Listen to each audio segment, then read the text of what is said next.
श्री विष्णु पुराण प्रथम अध्याय। पहला अध्याय। मैत्रेय जी ने मुनिवर पाराशर जी को प्रणाम कर उनके चरण छूकर पूछा, हे गुरुदेव, मैंने आप ही से संपूर्ण वेद वेदांग सकल धर्मशास्त्रों का अध्ययन किया है। हे मुनि श्रेष्ठ, आपकी कृपा से मेरे विपक्षी भी मेरे लिए यह नहीं कह सकेंगे कि मैंने संपूर्ण शास्त्रों के अभ्यास में परिश्रम नहीं किया है।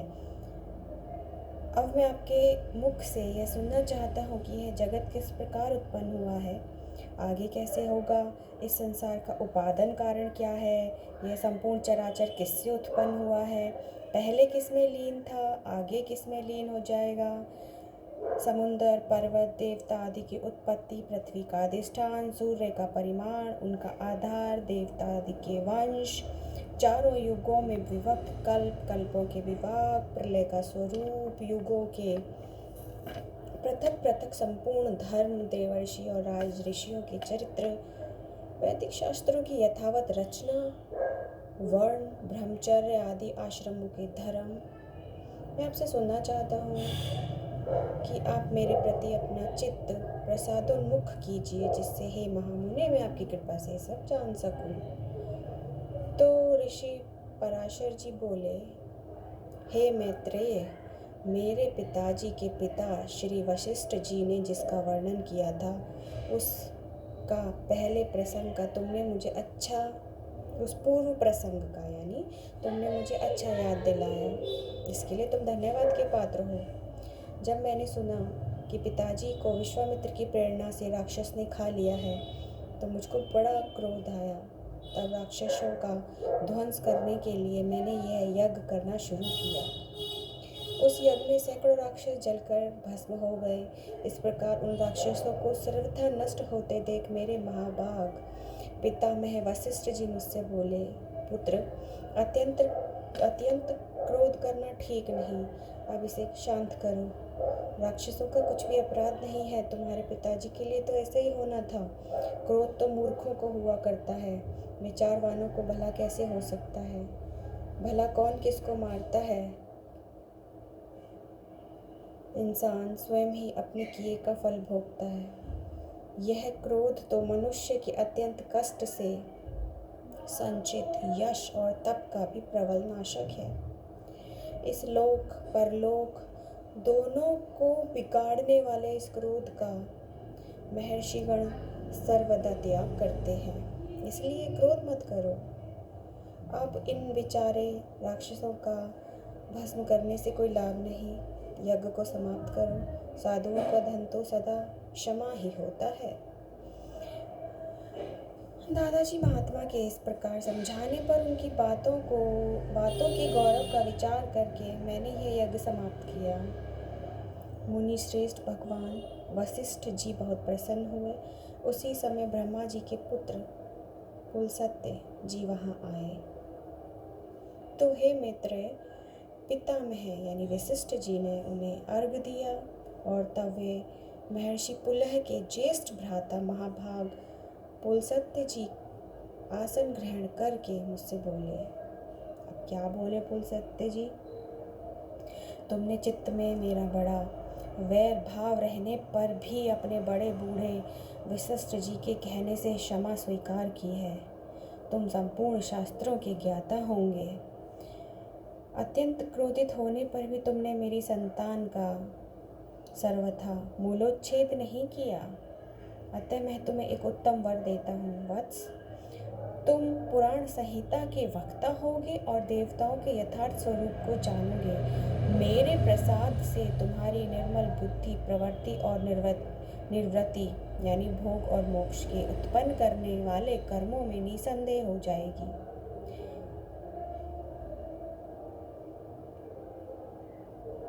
तुम्हारी निर्मल बुद्धि हो जाएगी।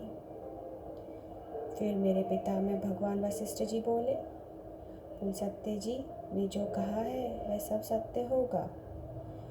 इसलिए हे मैत्रेय, इस प्रकार पूर्व काल में बुद्धिमान वशिष्ठ जी और पुलस्त्य जी ने जो कहा था वो तुम्हारे सामने है। तुम्हारे प्रश्न पूछने से मुझे याद आ गया। तुम्हारे पूछने से मैं संपूर्ण पुराण संहिता को तुम्हें सुनाता हूँ, ध्यान देकर सुनो। यह जगत है ना, विष्णु से उत्पन्न हुआ है, उसी में स्थित है, वे ही इसकी स्थिति और लय के करता है। अर्थात वो जगत है ना, ये जो जगत है वो ही है, विष्णु भगवान ही है सब कुछ। अब विष्णु भगवान की महिमा के लिए हम विष्णु पुराण का दूसरा अध्याय पढ़ते हैं, सुनाते हैं। जो ब्रह्मा विष्णु और शंकर रूप से जगत की उत्पत्ति, स्थिति और संहार के कारण हैं, अपने भक्तों को संसार सागर से तारने वाले हैं, उस विकार रहित शुद्ध अविनाशी परमात्मा सर्वदा सर्वविजयी भगवान वासुदेव विष्णु को नमस्कार है। पाराशर जी कहते हैं, जो एक होकर भी अनेक रूप वाले हैं, कारण और कार्य रूप हैं तथा मुक्ति के कारण हैं, उन भगवान विष्णु को नमस्कार है। जो विश्व रूप प्रभु, विश्व की उत्पत्ति, स्थिति और संहार के मूल कारण है, उन परमात्मा विष्णु भगवान को नमस्कार है। जो विश्व के अधिष्ठान है, अति सूक्ष्म से भी सूक्ष्म है, सर्व प्राणियों में स्थित पुरुषोत्तम और अविनाशी हैं, जो वास्तव में अति निर्मल ज्ञान स्वरूप है, किंतु अज्ञानवश नाना पदार्थ रूप से प्रतीत होते हैं, और जो काल स्वरूप से जगत की उत्पत्ति और स्थिति में समर्थ और उनका संहार करने वाले हैं, उन जगदीश्वर अजन्मा अक्षय अव्यय भगवान विष्णु को प्रणाम करके मैं तुम्हें चलो अब वो प्रसंग सुनाता हूँ, जो दक्ष आदि मुनि श्रेष्ठों के पूछने पर ब्रह्मा जी ने उनसे कहा था। वह प्रसंग दक्ष आदि मुनियों ने नर्मदा तट पर राजा पुरुकुत्स को सुनाया था, तथा पुरुकुत्स ने सारस्वत से और सारस्वत ने मुझसे कहा था। जो प्रकृति से भी परे, परम श्रेष्ठ अंतरात्मा में स्थित परमात्मा रूप, वर्ण, नाम और विशेषण आदि से रहित है, जिसमें जन्म, वृद्धि, परिणाम, क्षय और नाश, इन 6 विकारों का सर्वथा अभाव है, जिसको सर्वदा केवल है इतना ही कह सकते हैं, और जिनके लिए यह प्रसिद्ध है कि वे सर्वत्र हैं, हर जगह है, उनमें समस्त विश्व समाया हुआ है, बसा हुआ है। इसलिए ही विद्वान, जिसको वासुदेव कहते हैं, वही नित्य अजन्मा अक्षय एक रस है, गुणों के अभाव के कारण निर्मल पर ब्रह्म है। वही इन सब कार्य कारण जगत के रूप से तथा इसके साक्षी पुरुष और महाकारण काल के रूप से स्थित है। पर ब्रह्म का प्रथम रूप पुरुष है, प्रकृति और व्यक्त उसके अन्य रूप है, तथा काल उसका परम रूप है। इस प्रकार जो प्रधान पुरुष, व्यक्त और काल इन चारों से परे है, तथा जिसे विद्वान जन ही देख पाते हैं, वही भगवान विष्णु का परम पद है। प्रधान पुरुष, व्यक्त और काल, ये रूप पृथक पृथक भगवान विष्णु के संसार की उत्पत्ति, पालन और संहार के प्रकाश और उत्पादन में कारण है। भगवान विष्णु जो व्यक्त, अव्यक्त, पुरुष और काल रूप से स्थित होते हैं, इसे इनकी वालवत क्रीड़ा ही समझो। उनमें से अव्यक्त कारण को जो सद् और नित्य हैं, श्रेष्ठ मुनिजन प्रधान और सूक्ष्म प्रकृति कहते हैं, वह क्षय रहित है, उसका कोई अन्य आधार भी नहीं है, तथा अजर, निश्चल, शब्द, स्पर्श, दिशून्य और रूपादि रहित है। वह त्रिगुणमय और जगत का कारण है, तथा स्वयं अनादि एवं उत्पत्ति और लय से रहित है। संपूर्ण प्रपंच प्रलय काल से लेकर सृष्टि के आदि तक उसी से व्यापक था। हे विद्वान, श्रुति के मन को जानने वाले श्रुति परायण ब्रह्मवेत्ता महात्मागण इसी अर्थ को लक्ष्य करके प्रधान के प्रतिपादक इस श्लोक को कहा करते हैं। उस समय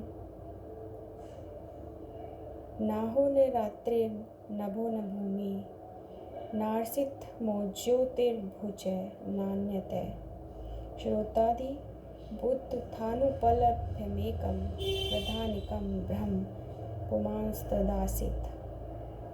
यानी उस समय प्रलय काल में न दिन था, न रात थी, न आकाश था, न पृथ्वी थी, न अंधकार था, न प्रकाश था। इसके तरह कुछ और ही था। बस श्रोतादि इंद्रिय और बुद्धि आदि का विषय एक प्रधान ब्रह्म और पुरुष ही था।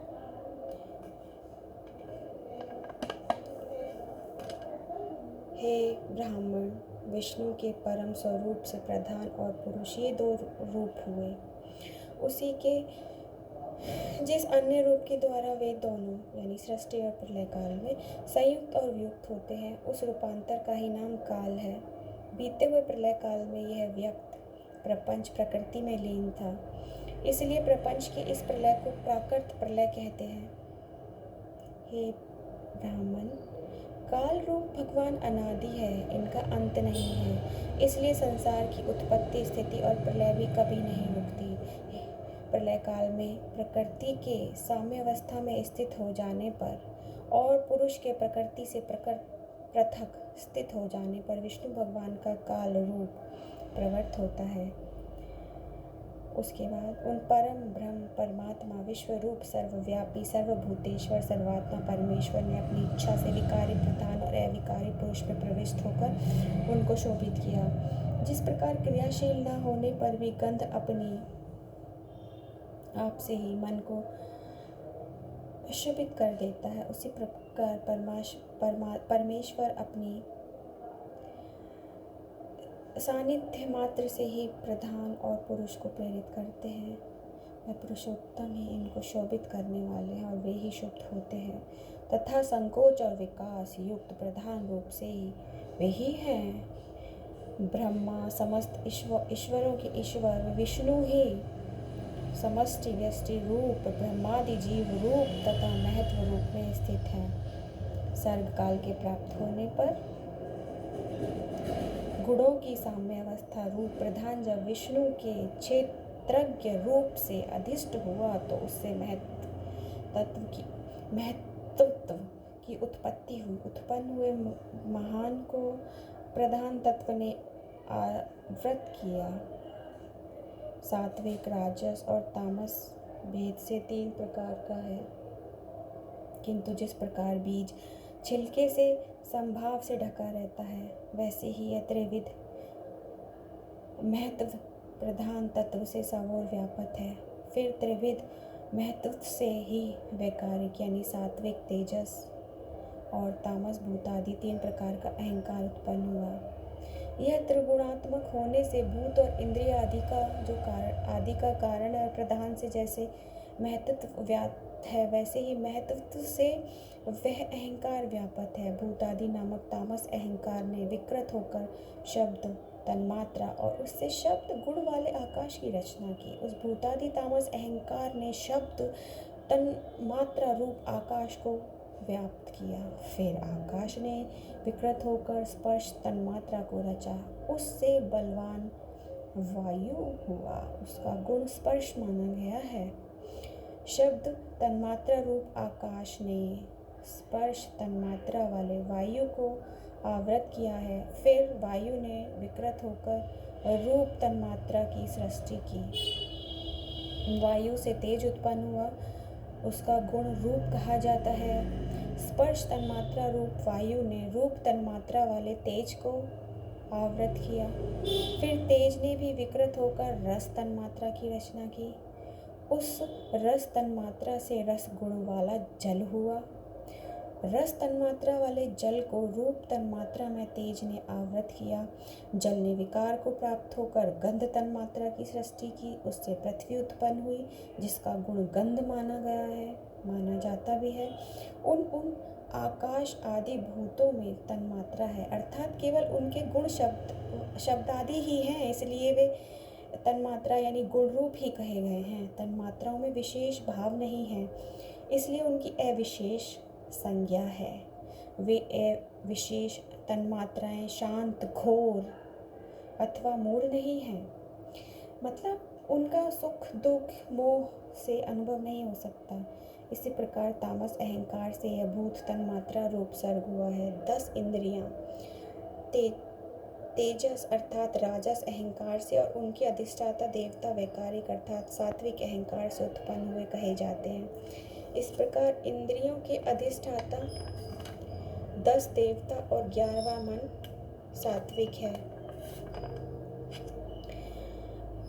त्वक, चक्षु, नासिका, जीवा और श्रोत, ये पांचों बुद्धि की सहायता से शब्द आदि विषयों को ग्रहण करने वाली 5 ज्ञानेंद्रियां हैं। पायु, उपस्थ, हस्त, पाद और वाक, ये 5 कर्मेंद्रियां हैं। इनके कर्म त्याग, शिल्प, गति और वचन बतलाए जाते हैं। आकाश, वायु, तेज, जल और पृथ्वी, ये पांचों भूत उत्तरोत्तर शब्द, स्पर्श आदि 5 गुणों से युक्त हैं।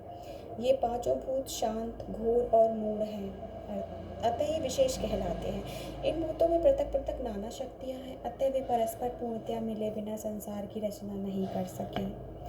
इसलिए एक दूसरे के आश्रय रहने वाले और एक ही संघात की उत्पत्ति के लक्ष्य वाले महत्व से लेकर विशेष पर्यंत प्रकृति के इन सभी विकारों ने पुरुष से अधिष्ठ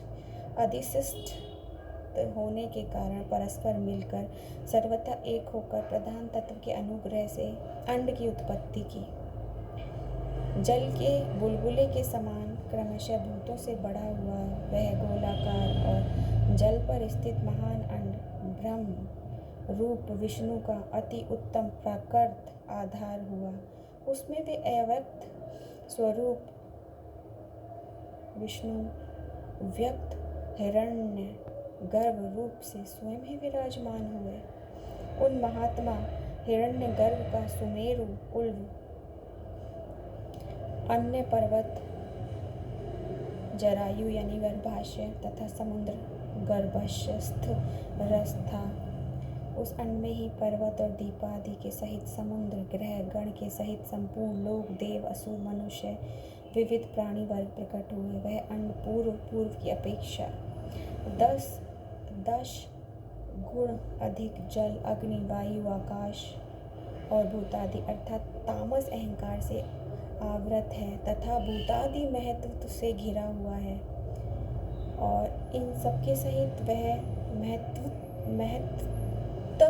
भी अव्यक्त प्रधान से आवृत है। इस प्रकार जैसे नारियल के फल का भीतरी बीज बाहर से कितने ही छिलकों से ढका रहता है, वैसे ही ये अंड इन 7 प्राकृत आवरणों से घिरा हुआ है। उसमें स्थित हुए स्वयं विश्वेश्वर भगवान विष्णु ब्रह्मा होकर रजोगुण का आश्रय लेकर इस संसार की रचना में प्रवृत्त होते हैं तथा रचना हो जाने पर सत्गुण विशिष्ट अतुल पराक्रमी भगवान विष्णु उसका कल्पांत पर्यंत युग युग में पालन करते हैं। हे मैत्रेय, फिर कल्प का अंत होने पर अति दारुण तमह प्रधान रुद्र रूप धारण कर वे जनार्दन विष्णु की समस्त भूतों का भक्षण कर लेते हैं।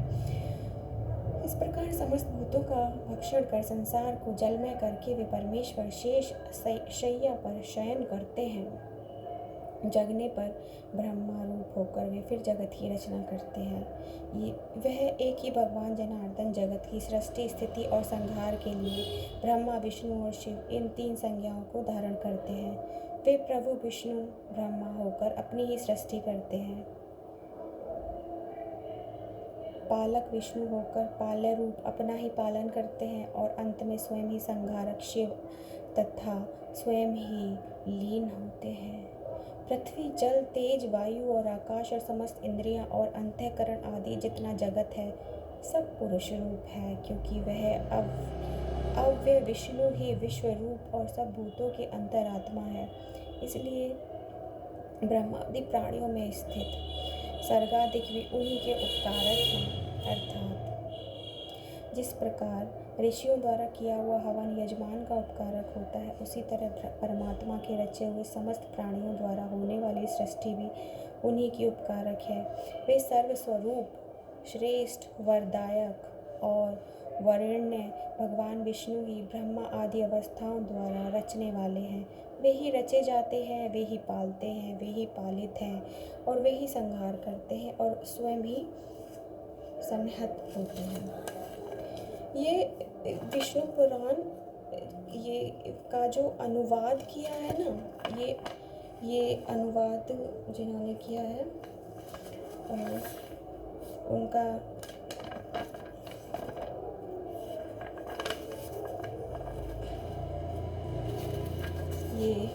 ये मुझे बहुत पुरानी बुक मिली, गीता प्रेस गोरखपुर की, सिर्फ 15 रुपये की, और इतनी पुरानी है ये। अब पता नहीं, अब तो शायद पता नहीं होगी कि नहीं होगी, लेकिन इस पे विष्णु पुराण है और मैं आपको सारे अंश इसके सुनाऊंगी।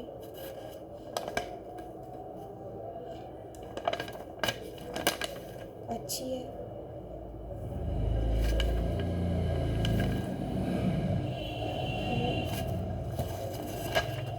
मैं इनके अनुवादक का नाम भी बताऊंगी, रिवील करूंगी फिर। आज मैंने आपको विष्णु पुराण प्रथम अंश के 2 अध्याय सुनाए। आगे 2 अध्याय फिर से 2-2 अध्याय करते ही अच्छा होगा।